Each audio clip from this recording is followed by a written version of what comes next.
If I were to say Wakanda Forever now, would I prematurely reveal my verdict and spoil this review for you? Marvel Studios had a wonderful marketing idea to take the first 23 MCU movies and brand them together as the Infinity Saga, and of course it gave them a wonderful new opportunity to push all kinds of new merchandise, including Lego. Some might argue it's a lazy marketing scheme, but I just appreciate the chance to pick up some sets I missed out on before, and there were 8 Infinity Saga sets released or announced up to this date, all from this year, and this Lego Black Panther Dragon Flyer is one of them. I rarely buy brand new sets, and this beauty here is an exception. It was released in June in Europe and just few days ago in the US, and I basically never build new sets right after I buy them, and yet I was building it just few hours after it was delivered. I managed to get it for a wonderful 58% of RRP, but you can get it from brand stores for 19.99 euros or dollars. Okay, so let me show you the box from up close. This is one of the most eye-catching and mesmerizing box arts I've seen in a while. We can see this beautifully presented Dragon Flyer, and by the way, there were 3 movies in which this aircraft was featured: Black Panther, Avengers Infinity War and Avengers Endgame, and with this fire portal visible on the graphic we are brought right in the middle of the Battle of Earth from Endgame. We can see the model from a very nice angle, and all 3 minifigures that come in this set are visible both on the main graphic and near the bottom, and all around the box there are these stunning black and white Lego comic book graphics that seem to be bricked into the box, and there's a big Marvel logo on the side, a view on T'Challa on the ledge, and do you see Thanos with the Infinity Gauntlet here? Well, it would be hard not to, but once you flip the box over, you can see there's a matching pic of Thanos, but rendered in Lego style, and I think that's a really fun detail. Plus you can see another view on the Dragon Flyer and some play features in action. This is how the aircraft of this particular Avenger looks like once assembled, and I know I made that same joke with my last Lego Spider-Man mech review, but it's hard to resist with Marvel sets. This set contains of only 202 pieces, which came in 2 bags, and honestly they looked like even less, and yet once you build it, this model looks quite impressive and very aesthetically pleasing. It may not have too many pieces, but its shape are just superb.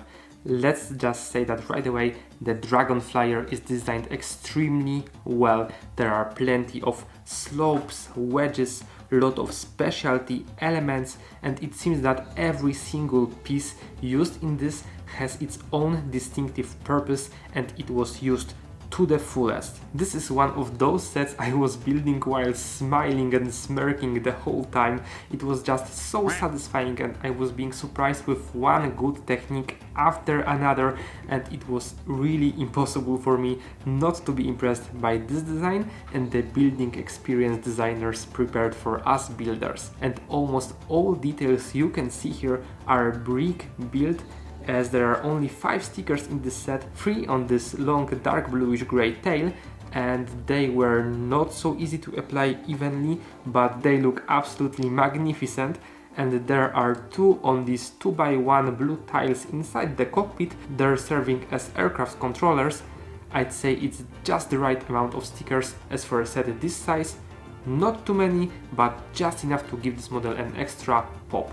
There's a nice selection of various translitable elements placed strategically all over our Wakandan flyer, and they provide us with some great futuristic energy effects, and you can find them, for example, on the front of the prow, these so-called boat studs on the bottom, and of course on these side rows.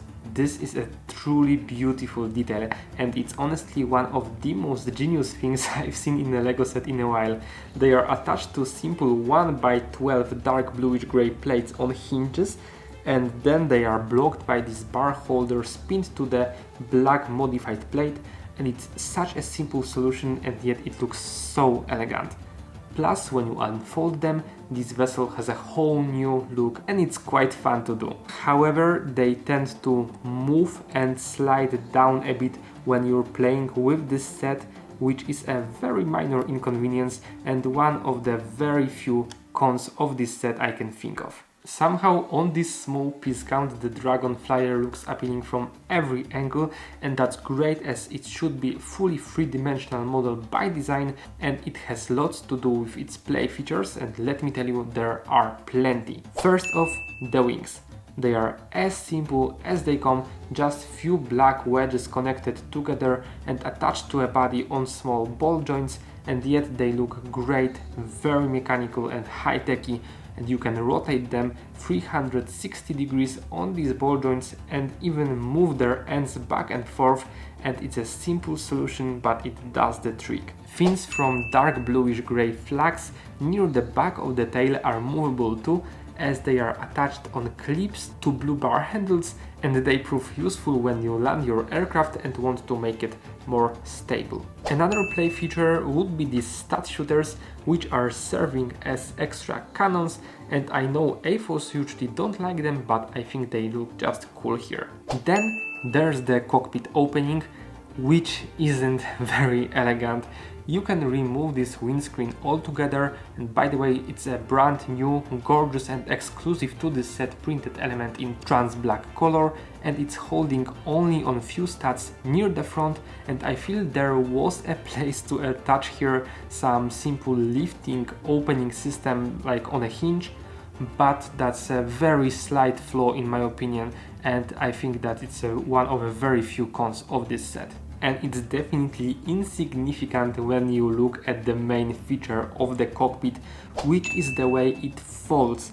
You can break it down to the maximum angle of 90 degrees, even a little more than that, as the cockpit and the body are attached to each other by a combination of two kinds of hinges, traditional one near the top and a pair of locking hinges near the bottom, and it's a genius, simple technique.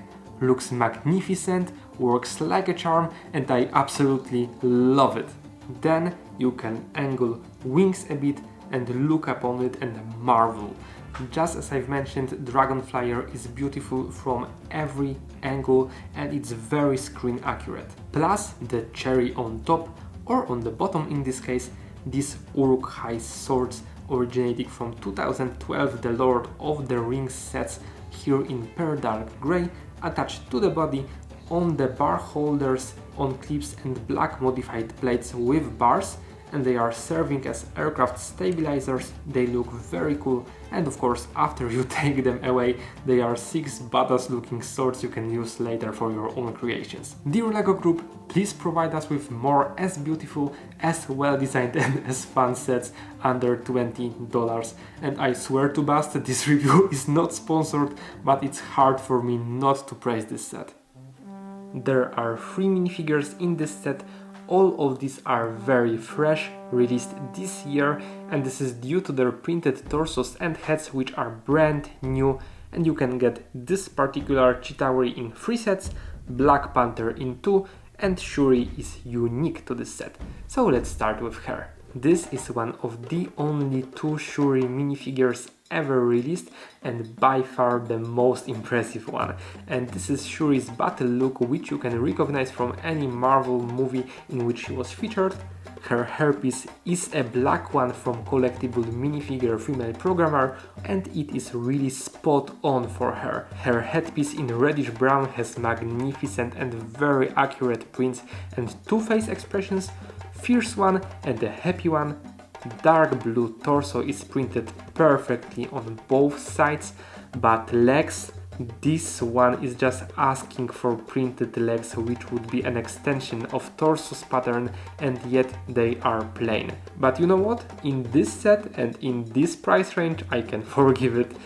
Just as no armlets on arms, but I know that arm printing is costly and few molding machines LEGO possesses have the possibility of arm printing, but I think these pearl dark grey hand armors finished with trans light blue studs give you enough detail, and they work very well as for Shuri's iconic weapons. T'Challa looks stunning. He has wonderful purple, silver and pink printed accents on the head and on the torso. They are striking, detailed and I love them. Plus he has a black headgear with ears which works really well here. There are 5 Black Panther minifigures released up to this date and none had leg printing. It doesn't bother me here, but of course they would be more welcomed than Bucky was in Wakanda. No accessories, but that's more than understandable for Black Panther as he's an expert martial artist. For me, the new Chitauri is the best Chitauri minifigure released up to date, and there were 4 if you'd be curious. This is due to the head and the torso, both in dark bluish grey with wonderful light bluish grey metallic, gold, blue and green details. They look just amazing and they are very screen accurate too, despite this minifigure not having leg prints, and I really miss them here. Though I imagine designers had to do what they could to offer us great minifigure selection in these LEGO Infinity Saga sets and make them as affordable as possible at the same time. But to make up for it, our Chitauri has a very cool buildable weapon with pearl dark gold and trans light blue, trans blue accents, and it may not be 100% accurate to the on-screen one, but it's still instantly recognizable. There are 9 spare parts included in this set, if you don't count 4 extra trans light blue 1x1 round plates, which I always call just stats, and they are serving as ammo for stat shooters. Apart from that, we have these 2 round tiles with pins, a bar with clip in light bluish grey, a Paracord lightsaber hilt, 2 cheese slopes, an extra trigger, and this extra headgear with ears. I do appreciate that part as it's a useful one for your customs. Okay, so to sum it all up, I'm not even sure what more could I say about this set because I was praising it basically throughout the entire review. I almost missed out on this set because I planned to get the Black Panther minifigure from the Avengers Endgame Final Battle set, and that would really be a shame. The Dragon Flyer looks stunning, building it was exciting, it's so well designed, it's fun to play with, and it comes with 3 great minifigures and one of them is unique. This set has no major flaws and any critic for it, as for example for cockpit opening or no leg printing, is just nitpicking. Hence my verdict. LEGO Marvel Black Panther Dragon Flyer, it's worth its weight in Vibranium. Wakanda forever. If you like what I'm doing here and you like to help me out a bit so the mythical YouTube algorithm would recognize my existence, you can always give me a thumbs up, leave a comment below and subscribe to my channel. But for now, thank you very much for watching and I hope to see you around. Bye! And they prove useful when you land your aircraft. This LEGO Panther. Hence my verdict. LEGO Panther.